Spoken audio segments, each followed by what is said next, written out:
Sahabat sekalian, kita kembali dalam acara Cahaya Iman. Kita sudah membahas tentang apa itu jiwa. Kita juga sudah membahas, Mas Heri, tentang anjing ya dalam klasifikasi Al-Ghazali. Everybody has their own demons, kalau kata orang sana. Benar. Syahwat dan hawa nafsu itu kenapa dibuat? Kenapa ada? Ya, saya harus cerita, mungkin episode lalu pernah disinggung ya.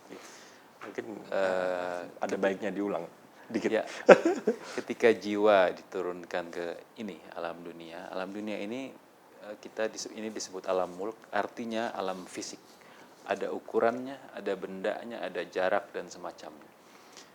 Jiwa tidak berasal dari alam ini, dia berasal dari cahaya. Untuk bisa berfungsi di alam fisik, Allah memberi dia cangkang yang berasal dari alam ini. Pakaian sebenarnya. Pakaiannya itu adalah jasad. Tanpa jasad, jiwa tidak bisa berfungsi di alam fisik. Dia membutuhkan fisik. Nah, karena si jasad berasal dari alam dunia, dia punya daya-daya duniawi, tertular katakanlah begitu ya. Daya-daya duniawi ini yang disebut syahwat. Syahwat makan, syahwat minum, lawan jenis, dan seterusnya. Kemudian ada lagi disebut hawa nafsu. Hawanya nafs, hawanya jiwa. Jadi seperti nafs padahal bukan, hanya hawanya gitu ya. Ini bentuknya tidak sekongkrit syahwat. Bentuknya adalah seperti amarah, ambisi, sedih, lebih abstrak. Abstrak. Yang dekat dengan yang tadi di psikologi disebut sebagai psikis, hawa. Kemudian, nah itu adalah bagian dari cangkangnya tadi untuk hidup di alam ini, bagian dari jasad. Fungsinya sebenarnya adalah alat. Jiwa tidak bisa misalnya berprestasi di dunia ini tanpa dia memiliki ambisi kan, misalnya. Betul. Begitu ya. Tidak ada dorongan. Tidak ada dorongan, tidak ada drive untuk melakukan apapun. Tidak mencari makan kalau tidak ada syahwat makan gitu ya. Itu sebabnya sebenarnya itu adalah alat bagi si jiwa. Nah, kalau sebenarnya hawa nafsu dan syahwat itu dibuat, dititipkan kepada manusia sebagai alat, terus masalahnya di mana? Masalahnya adalah ketika alatnya ini lebih kuat dari tuannya. Dia mengambil alih kepemimpinan, mengambil alih kendali gitu.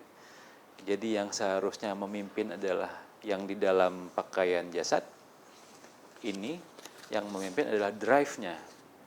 Ingin seksual saja, ingin makan saja, atau ketika marah dia menggunakan semuanya hanya untuk mengekspresikan kemarahannya, semacam itu.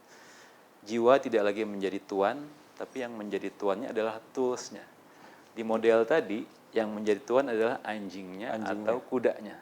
Itu masalah. Gitu. Mungkin kita sudah pernah bahas di episode sebelumnya, bahwa ini adalah orang-orang yang menyembah hawa nafsunya. Yang di Al-Quran dikatakan sebagai menyembah hawa nafsunya. Taat saja kepada hawa nafsunya. Jadi syahwat dan hawa nafsu itu tidak serta-merta buruk? Iya, sebenarnya tidak serta-merta buruk. Itu yang harus tidak boleh dibunuh bahkan ya, harus digunakan, dipimpin untuk menjadi alat jiwa melaksanakan apa yang Allah perintahkan di dunia ini gitu. Untuk mengabdi, untuk beribadah, untuk menjalankan tujuan penciptaannya dan sebagainya. Kemudian yang kita bisa bahas lebih jauh ya, apakah ada efek pewarisan di syahwat dan hawa nafsu ini? Pertanyaan baik. Ini dikaitkan dengan psikologi. Memang. Dari mana asalnya syahwat dan hawa nafsu kita ini ya? Kita ketika menikah atau orang tua kita ketika menikah sama saja, masing-masing membawa syahwat dan hawa nafsu. Si ayah dan si ibu. Nah, itu diwariskan ke kita anaknya. Gitu. Jadi kita tidak mungkin punya syahwat dan hawa nafsu yang sangat berbeda dengan orang tua kita. Itu tidak mungkin. Dan kita juga mewariskan itu ke anak. Ya. Sebenarnya kalau kita diperintah untuk menguasai syahwat dan hawa nafsu kita, langkah pertama adalah mencermati apa syahwat dan hawa nafsu orang tua.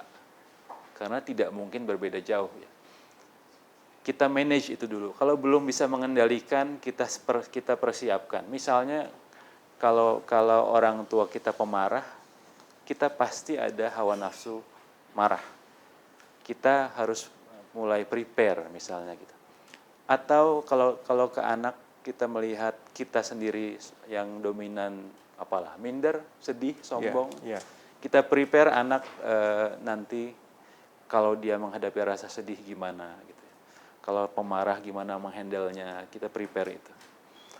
Nah ini secara yang menarik kita untuk bahas selanjutnya adalah kalau kita melihatnya sebagai atribut-atribut buruk lah begitu ya yang diwariskan begitu, apakah ini bentuk hukuman?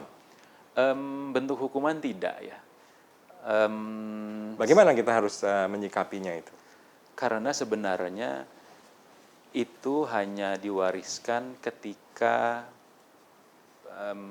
orang tuanya belum bertaubat. Ya.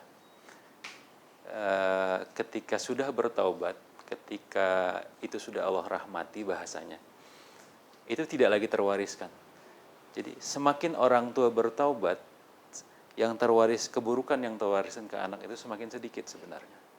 Gitu. Jadi ada kaitan antara mentaubati aspek-aspek buruk itu. Benar.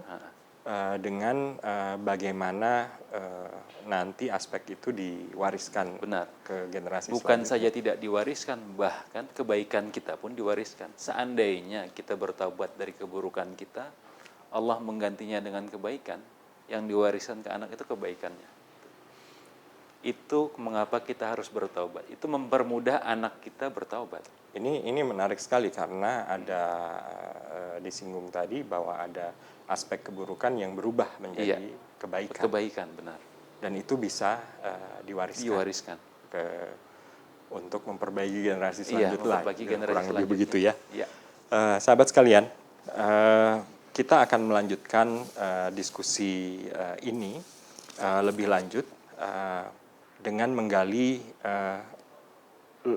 menggali potensi diri, ya. Apa itu artinya kita melihat ke dalam dan apa itu hubungannya dengan konsep mengenal Tuhan. Kita lanjutkan setelah jeda berikut ini.